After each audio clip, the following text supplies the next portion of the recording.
The repair shop, tucked away in the forgotten corner of Nexus Station, was hardly a place anyone visited by choice. Dim lighting, the acrid smell of welding flux, and an atmosphere thick with desperation. It was where discarded things came to be fixed, if they were lucky. And it was where Thela had made her home for the past 3 cycles. "Hand me the plasma cutter," she said to the antiquated service droid that had become her only companion. The droid whirred softly as it extended its arm, the tool balanced perfectly in its gripper. As she worked, the sleeves of her protective suit rode up slightly, revealing the edge of the brand. A complex geometric pattern seared into her iridescent blue skin. She quickly tugged the fabric down, though there was no one to see. The habit was instinctual now. Among her people, the Nixians, such marks were reserved for the worst criminals or for property that had been deemed defective. Hers was a custom design, one that any Nixian would recognize instantly. The personal sigil of Commander Vortek, modified to indicate rejection. A permanent declaration that she had been found wanting by one of the most powerful warlords in the hegemony. Thela's antennae flattened against her skull as she remembered the day he'd held her down, the day he'd decided her disobedience required a more permanent lesson than the usual beatings. The door chime interrupted her dark thoughts, its cheerful tone incongruous with the gloom. Her heart rate accelerated. Customers were rare, and rarely kind. "Coming," she called, setting down her tools and quickly checking that every inch of her marked skin was covered. The human who stood in her doorway was not what she expected. Most humans on Nexus Station were corporate types, sleek and polished in their company uniforms. This one wore practical spacer clothes, well-worn but clean, with a jacket that had clearly been patched multiple times. His dark hair was pulled back from a face that seemed to have collected a lifetime of sun exposure, resulting in fine lines around alert gray eyes. "You're the tech specialist?" he asked, his voice carrying a warmth she wasn't accustomed to hearing directed at her. Thela nodded, her bioluminescent spots dimming with uncertainty. "What needs fixing?" He placed a complex navigation unit on her counter. "Name's Elias Mercer. Independent trader. This started giving me ghost coordinates about a week back." As she examined the device, she felt his eyes on her. She braced herself for the usual lewd comments about Nixian females, or worse, questions about her availability for purchase. The hegemony might sanction such transactions, but Nexus Station operated under consortium law, which technically protected her. "Technically. Instead," he said, "that's intricate work you were doing when I came in." "Self-polarizing shield modulator?" Surprised, she looked up. "How did you know?" A slight smile touched his lips. "Spent some time as a mechanic before I got my own ship. Not many people can calibrate those by hand." For the first time in ages, Thela felt something other than shame or fear in the presence of another being. It was strange enough that this human spoke to her as an equal, but the fact that he recognized her skill was disarming. "It will take about 2 days to diagnose and repair your NAV unit," she said, her voice steadier than she expected. "No rush," Elias replied. Then, as he turned to leave, he added, "And if you're interested, I could use someone to look at my auxiliary power systems while I'm docked. They've been running hot." After he left, Thela stood motionless, trying to process the encounter. It wasn't just that he hadn't mentioned her species or made assumptions. It was that when her sleeve had ridden up slightly during their conversation, revealing the edge of her brand, his eyes had flickered to it, and then back to her face, without a hint of disgust or pity. It wasn't much. But in a life that had become a string of silent indignities since Vortek's brand had marked her as unworthy, it felt like the first breath after a long submersion. Retry you bright the Part 2 to 5 foot edit. The auxiliary power systems on Elias's ship, the Wayfarer, were indeed running hot, but not for the reasons he'd implied. Thela discovered this as she crawled through the cramped maintenance shaft, her bioluminescent markings providing enough light to work by. "These are nearly brand new," she called out, her voice echoing slightly in the metal corridor. "The problem isn't with the components." Elias's boots appeared at the entrance to the shaft. "I suspected as much. Previous owner installed them with substandard coolant lines." Thela emerged from the shaft, wiping her hands on a rag. "You knew." His easy smile didn't falter. "I knew something was wrong. Thought maybe a different perspective might spot what I was missing." For 3 days now, Elias had found reasons to visit her shop or invite her to the Wayfarer. Each time, he treated her expertise with respect, asked about her preferences, and shared stories of his travels through systems she'd only heard of in passing. "The coolant lines can be replaced," she said, her antennae twitching with mild suspicion. Why really did you ask me here? Elias leaned against the bulkhead. Because you're the first person I've met on this station who doesn't look at me like I'm either a mark or a threat. He paused, his expression turning serious. And because I've seen how others here treat you. It's not right. Fella's bioluminescent spots dimmed. You noticed. Hard not to notice when the station's security officer makes a point of checking your ID 3 times in one day. Or when vendors mysteriously run out of stock the moment you approach. She turned away, uncomfortable with his perception. Most people overlooked her, which was preferable to the alternative. The Nixian hegemony has arrangements with most commercial stations, she explained. My status makes me something of a diplomatic inconvenience. Your status being the brand, Elias stated plainly. Fella flinched. No one had spoken so directly about it since she'd fled to Nexus. Yes, she finally answered. In the hegemony, I am classified as rejected property. Commander Vortek made sure the mark was distinctive. Elias's expression hardened, but his voice remained gentle.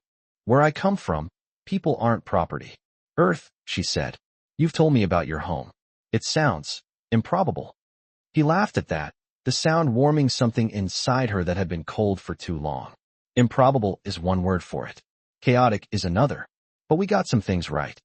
Their conversation was interrupted by a commotion outside the docking bay. 3 Vexillian dock workers, notorious for their territorial behavior, had spotted Thella entering the Wayfarer earlier. Nixian filth, the largest one called out. This ship too good for you to clean? Elias stepped forward, but Thella placed a hand on his arm. Don't, she whispered. It will only make it worse. To her surprise, Elias nodded. But instead of backing down completely, he called out, She's my ship's engineer. You have a problem with my hiring choices? The Vexillians exchanged glances, clearly reevaluating the situation. Hassling a marked Nixian was one thing. Interfering with a human trader's business was another. Your choice who you trust with your ship, the leader said finally, though his tone remained hostile. Just keep her away from our section. After they left, Thella realized she was still holding Elias's arm. She released it quickly, but instead of stepping away, he gently turned to face her. I didn't step in because you couldn't handle it, he said quietly. I stepped in because you shouldn't have to. In that moment, Thella recognized something she had never experienced before, someone standing beside her, not in front of her. Not claiming possession, not asserting dominance, but simply sharing the burden of a moment. Come back tomorrow, Elias said. I'll pay for the coolant line replacement. And maybe you could tell me more about Nixian propulsion systems. They've always fascinated me. As she walked back to her shop that night, Thella found herself wondering if this strange, gentle human might be something even more dangerous than Vortek had ever been. Not because he might hurt her, but because he was teaching her to hope again. Nixian ceremonies always involve starlight, Thella explained, her fingers tracing patterns on the viewport of the Wayfarer's observation deck. We believe that light carries memory. Elias sat beside her, close enough that she could feel his warmth but not so close as to seem presumptuous. After a month of regular visits and honest conversations, these moments of quiet companionship had become precious to them both. Is that why your species evolved bioluminescence? He asked. To carry memories? Fella's spots pulsed gently with amusement. Perhaps. The old stories say we were born from the light of dying stars. More likely, it was an evolutionary adaptation for deep space survival. She hesitated, then slowly rolled up her sleeve, revealing the brand that marred her forearm. In the dim light of the observation deck, the geometric scars stood out against her luminescent skin. This was meant to erase my memories, to overwrite them with a single story, that I belonged to Vortek, until I didn't. Her voice remained steady, though her antennae trembled slightly. Among my people, to be branded is to lose your lineage, your right to create your own life pattern. Elias studied the mark without flinching, his gray eyes reflecting the soft blue glow of her skin.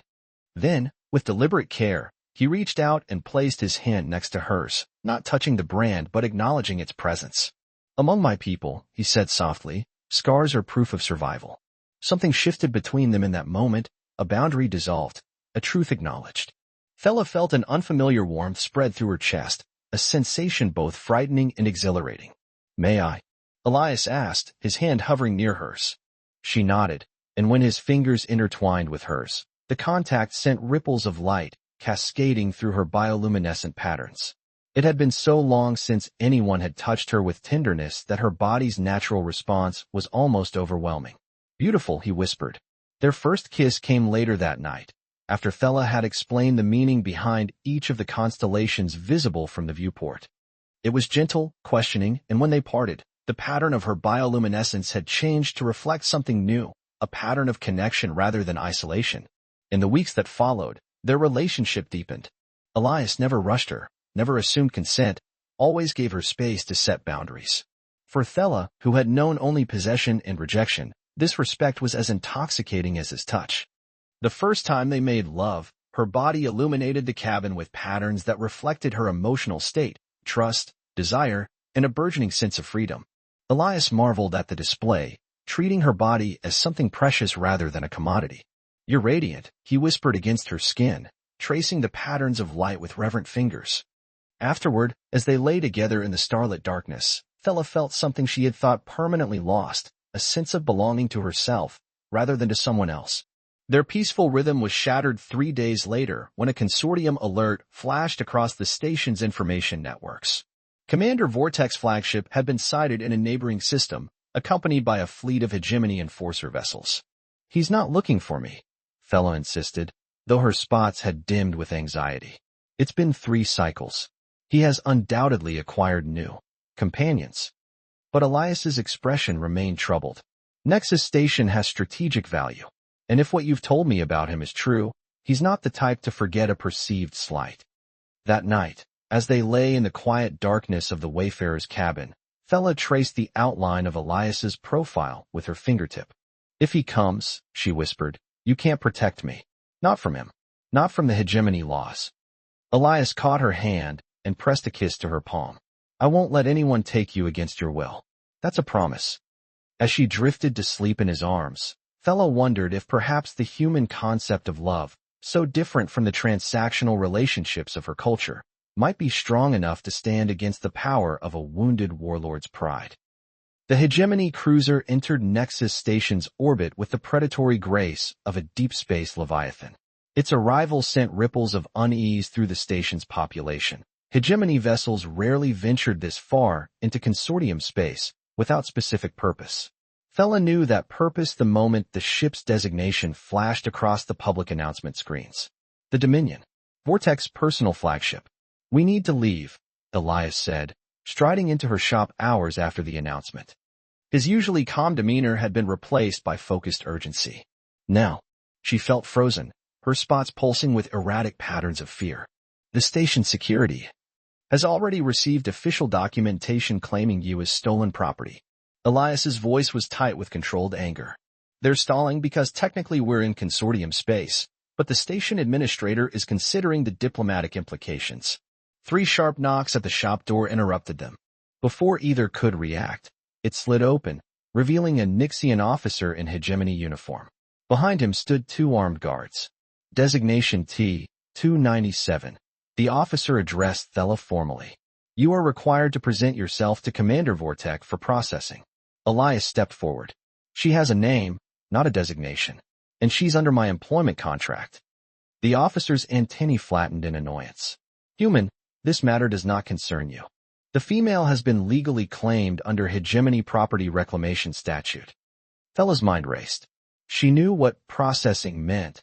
Vortex wished to make an example of her escape, to demonstrate to his other possessions the consequences of defiance. "I need to gather my things," she said, her voice steadier than she felt.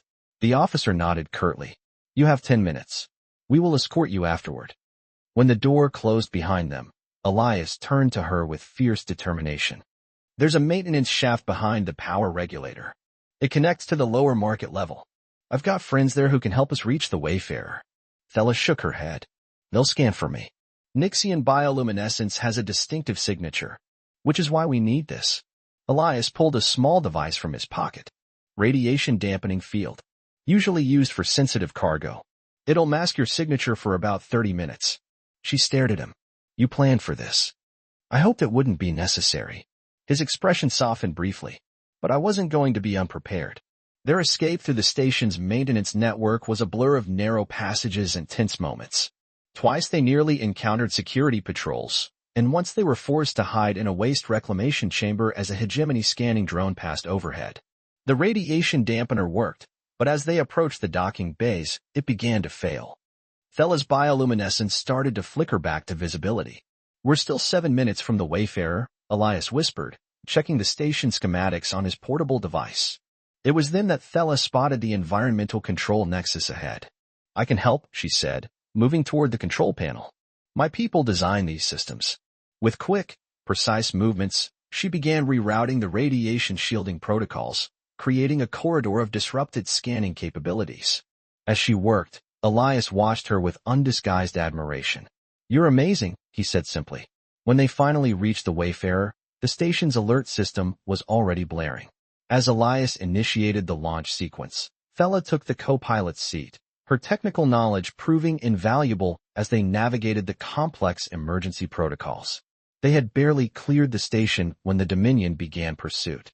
In the quiet of deep space, as they plotted their desperate jump to hyperspace, Elias reached across the console and took her hand. "Whatever happens," he said, "I want you to know that these past months with you have been the most real thing I've ever experienced." Thella's bioluminescence responded with a pattern she had never shown anyone before, the ancient Nixian symbol for soul bonding, a commitment deeper than any hegemony contract. "They will never stop hunting me," she whispered. "Vortex pride won't allow it." Elias's grip tightened on hers. "Then we'll keep running. Or we'll find a way to make him stop. Together." As the Wayfarer jumped to hyperspace, narrowly escaping the Dominion's weapons range, Thella realized that for the first time in her life, she was truly fighting for something of her own choosing, not just survival, but a future with someone who saw her as she was, brand and all. The asteroid mining colony of Ceres Deep was the last place hegemony forces would look for fugitives. Its chaotic mix of species and questionable legality made it a haven for those seeking to disappear. For 6 weeks, Thella and Elias had found refuge there, working as mechanics while planning their next move. But even Ceres Deep's protective anonymity couldn't last forever.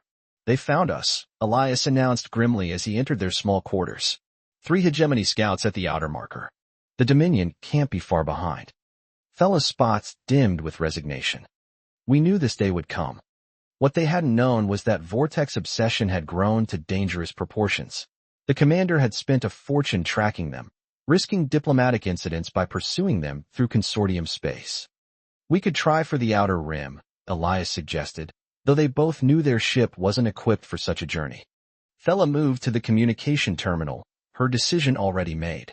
"No. I'm tired of running." With swift, decisive movements, she activated the colony's emergency broadcast channel, a direct line to both consortium authorities and the colony's population. "What are you doing?" Elias asked, moving to her side. "Something I should have done 3 cycles ago." When Vortex forces stormed the colony 12 hours later, they found Thella waiting in the central plaza. Alone. The commander himself led the contingent, his tall Nixian frame imposing in ceremonial battle armor. When he saw Thella, his antennae stiffened with triumphant rage. "Property designation T-297, he announced loudly, for the benefit of the gathered crowd. "You have violated hegemony property law, and will be returned for processing." Thella stood tall, her bioluminescence pulsing with quiet confidence. "My name is Thella, daughter of the Starlight clan, and I invoke the law of public declaration." Murmurs rippled through the crowd at her words. The law of public declaration was an ancient Nixian custom, rarely invoked but still legally binding, allowing any citizen to publicly challenge the actions of a superior. Vortex spots flickered with momentary uncertainty before he regained his composure. "You lost the right to invocation when you became property. Except you never filed the final ownership documents," Thella replied, her voice carrying across the plaza. "I checked the hegemony central registry. Your marriage dissolution was registered, but the property transfer was never completed." For the first time, doubt crossed Vortex features. Around them, colony security forces and several high-ranking Nixian merchants had gathered, drawn by the invocation of ancient law. "I have evidence," Thella continued, "of violations of the hegemony's own statutes regarding the treatment of bonded companions. Documented evidence of abuses that would shame even your powerful house." From the shadows, Elias watched with tense anticipation. They had prepared for this moment, gathering testimonies from others who had suffered under Vortex ownership, compiling records of his violations. Furthermore, Thela's voice grew stronger. I have filed a petition with the Consortium Diplomatic Corps regarding your pursuit of me through non-hegemony territory, actions that violate 17 separate treaties. The gathered crowd had grown, now including representatives from various governments and trading houses. What had begun as a simple recapture operation had become a very public diplomatic incident. Vortex's face contorted with fury. You think these tricks will save you? I will still take you back. Not without creating an interstellar incident, came a new voice. A consortium official stepped forward, flanked by security officers. Commander Vortex, your actions have exceeded authorized parameters within consortium space. What followed was not a battle of weapons, but of laws and political leverage. For hours, Thela stood her ground, presenting evidence, citing statutes, and revealing Vortex abuses to the assembled representatives. The brand on her arm, the mark that had defined her for so long, became not a symbol of shame but of survival, a physical testament to the injustices she now exposed. In the end, faced with the combined pressure of consortium authorities and hegemony merchants unwilling to risk trade agreements over a personal vendetta, Vortex was forced to withdraw his claim. As his forces retreated to their ships, he approached Thela one last time, his voice low and venomous. You think this changes anything? You still bear my mark. Thela's bioluminescence pulsed with quiet strength. Yes. And now everyone knows exactly what kind of male would brand a female who dared to think herself a person. That night, as the Wayfarer prepared to depart Ceres Deep, Elias found Thela on the observation deck, gazing at the stars. Where to now? He asked softly, coming to stand beside her. Thela turned to him, her bioluminescence glowing with a pattern he had come to recognize as love. I was thinking Earth. I'd like to see this chaotic, improbable world of yours. Elias smiled, taking her hand. Earth it is. As the ship broke orbit, Thela looked down at the brand on her arm. It remained, a permanent mark on her skin. But its power over her was gone. What had once defined her limitations now testified to her strength, proof that she had survived, had fought back, had chosen her own path. And as Elias's arms encircled her, she realized that the human had not taught her what love was. He had simply created the space where she could discover it for herself. The stars stretched before them, infinite with possibility. And for the first time, Thela was free to choose which ones to follow. Retriclod can make mistakes. Please double-check responses.